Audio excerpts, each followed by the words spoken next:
Khan sir को पटना के civil court से अंतरिम राहत मिल गई है, उनकी गिरफ्तारी नहीं होगी।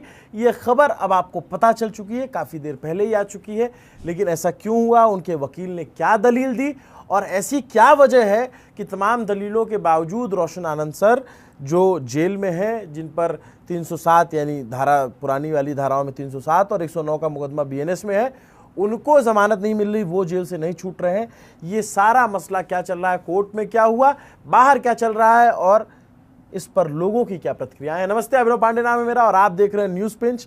चूंकि न्यूज़ पिंच आप शुरू से देख रहे हैं, इस खबर पे बना हुआ है और खबर को दिखा रहा है क्योंकि इसकी गंभीरता को समझ रहा है कि ये दो शिक्षकों के चाहने वाले गुटों के बीच का झगड़ा और उसको इतना बड़ा बना दिया गया कि उसके पीछे सारे मुद्दे दब के रह गए। अब नहीं बात हो रही नीट पेपर लीक की, अब नहीं बात हो रही है बच्चे जिस तरीके से रेलगाड़ियों में ठस करके परीक्षा देने जा रहे हैं।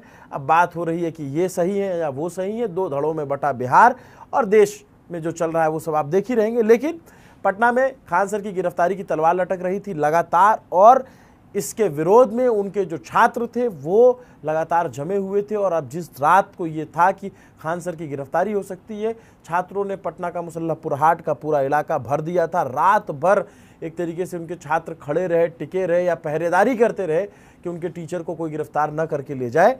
लेकिन उसके बाद खान सर की टीम जो थी उन्होंने दिमाग से काम किया और कानूनी रूप इस्तेमाल किया। वो गए हाई कोर्ट, वो सिविल कोर्ट जा कर के उन्होंने अंतरिम स्टे के लिए अप्लाई किया। दो चीज़ें होती हैं, अंतरिम स्टे और अंतरिम जमानत, दोनों में फ़र्क होता है। अंतरिम जमानत तब होती है जब किसी व्यक्ति को गिरफ्तार कर लिया जाए या पुलिस कस्टडी में हो और तभी अंतरिम जमानत ले ली जाए तो उसे छोड़ना पड़ता है। ये अंतरिम स्टे लेने का मतलब ये होता है कि जब तक इस केस का इन्वेस्टिगेशन चलेगा या इन्वेस्टिगेशन पूरा नहीं होता है तब तक व्यक्ति की गिरफ्तारी नहीं हो सकती जिस पे आरोप है। ये कोर्ट से एक तरीके से कोर्ट ने रोक लगा दी तो खान सर को पुलिस छू नहीं सकती है, इस मामले में तो कम से कम नहीं छू सकती है। तो इसको कैसे लिया जाता है, बीएनएस की 482 की धारा के तहत रिट लगाया जाता है आर्टिकल 226 का हवाला दे करके कि अगर कानूनी रूप से कोई अगर किसी के अधिकारों का हनन कर रहा हो और उसमें उसके कुछ अधिकार ऐसे हैं जो जिससे वो वंचित हो रहा है तो इसके तहत रिट लगाई जा सकती है। तो इसमें नो कोअर्सिव एक्शन बोला जाता है। नो कोअर्सिव एक्शन हुआ है तो खान सर को अब जेल नहीं जाना पड़ेगा, वरना इस गिरफ्तारी की तलवार थी। नॉन बेलेबल की धाराएं लगी हुई थी। नॉन बेलेबल का मतलब ये भी होता है, चूँकि बहुत सारे स्टूडेंट देख रहे होते हैं तो उनके लिए हम ये बता देते हैं कि नॉन बेलेबल का मतलब ये नहीं होता कि ज़मानत ही नहीं मिलेगी। नॉन बेलेबल का मतलब होता है फिर अदालत से ज़मानत मिलेगी। बेलेबल जो धाराएं होती है उसमें पुलिस थाने से ही ज़मानत मिल जाती है। तो ये पूरा मामला है। अब आते हैं खान सर पे जो एफआईआर हुआ और ये ज़मानत, ये अंतरिम स्टे लगा क्यों, उसकी वजह ये जो एफआईआर कराई गई थी जिसको लेकर के बड़ा बड़ा ब्रेकिंग न्यूज़ चलाया सबने। इसको कायदे से अगर पढ़ लिया होता तो समझ में आ जाता कि ये केस उतना मजबूत नहीं बन रहा है जितना बनाने की कोशिश हो रही है। इसमें ये जो खान सर के खिलाफ मुकदमा दर्ज हुआ था ये रोशन सर की टीम ने नहीं कराया था, ये खुद पुलिस वालों ने दर्ज किया था। और इसमें जो दरोगा हैं अनिल कुमार वो बताते हैं और पुलिस पदाधिकारी राजीव रंजन ओझा, ये लोग बताते हैं कि हम गए वहाँ, हमने देखा, ऐसा रहा, ये हुआ, फिर वीडियो वायरल हुआ, फायरिंग हुई और उस वीडियो के आधार पे जो है हमने फिर बुलाया।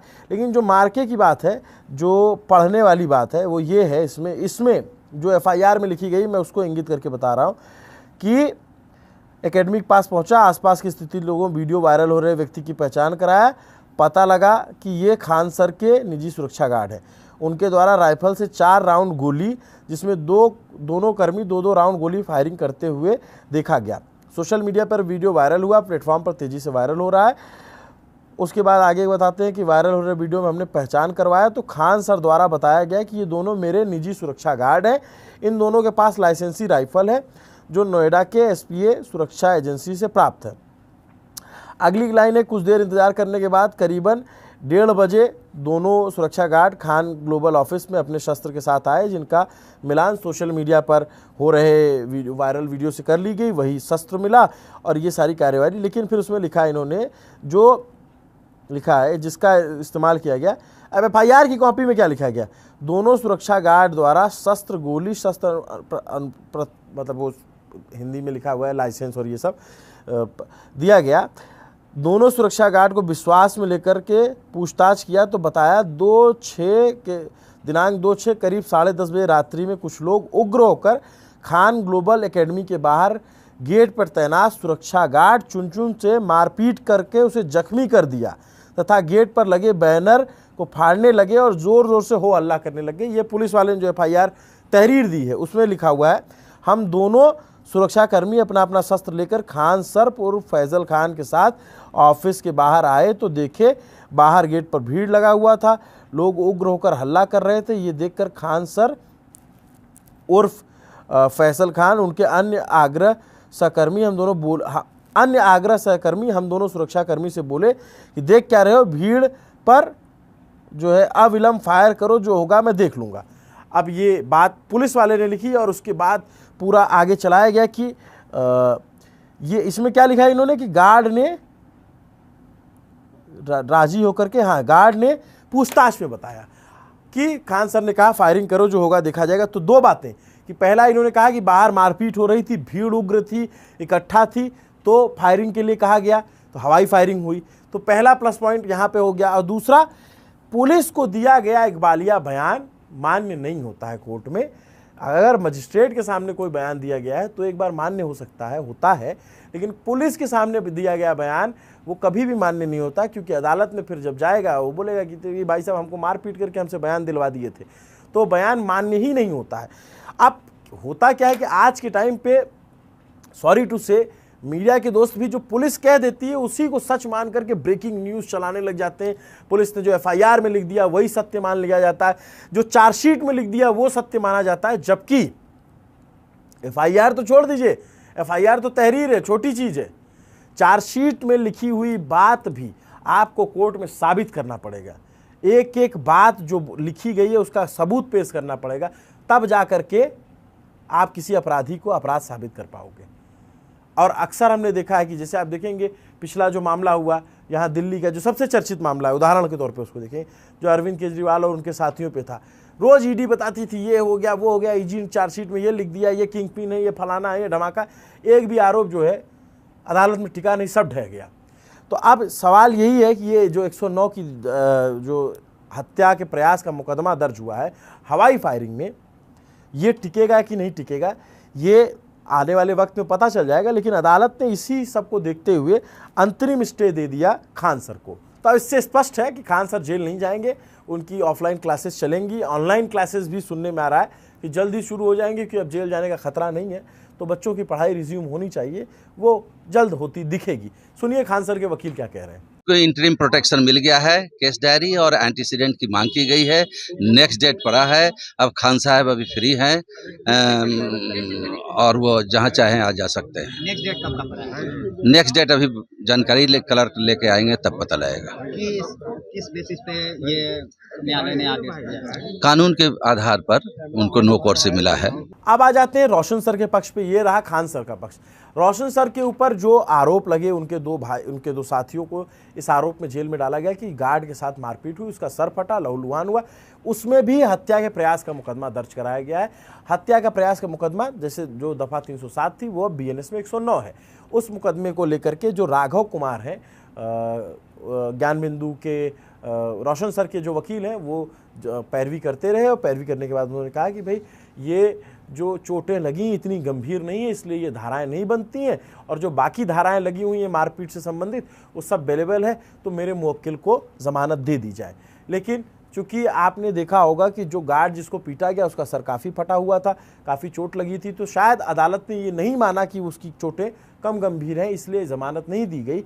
अब आगे क्या होगा उस पर भी हमारी नज़र रहेगी। ये तो रहा दोनों की तरफ का कानूनी लफड़ा, कानूनी झगड़ा जो हमने आपको बताया। अब आ जाते हैं उस पक्ष पर कि शिक्षक जो जेल में है या क्या उन्हें जाना चाहिए, क्या उन्हें इस तरीके के झगड़े में पड़ना चाहिए। मेरा मानना है कि नहीं पड़ना चाहिए।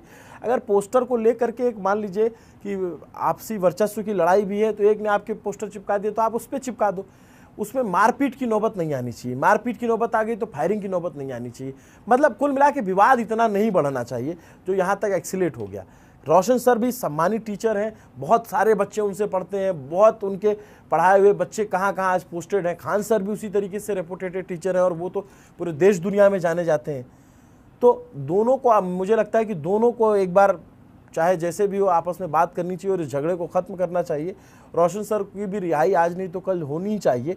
अभी उनके पास विकल्प है, इस अदालत से नहीं मिला है तो वो हाई कोर्ट जा सकते हैं, हाई कोर्ट से उनको ज़मानत मिल सकती है, वहाँ से वो छूट सकते हैं। लेकिन जो भी हुआ बहुत दुर्भाग्यपूर्ण है और इस आपस के झगड़े में बाकी लोग, बाहर के लोगों ने बहुत मज़े लिए। पूरा देश जान गया कि खान सर का पूरा नाम क्या है, जो नहीं जानता था। क्रूर सच्चाई है ये। पूरा देश जान गया रोशन सर कौन है और उनकी जाति क्या है।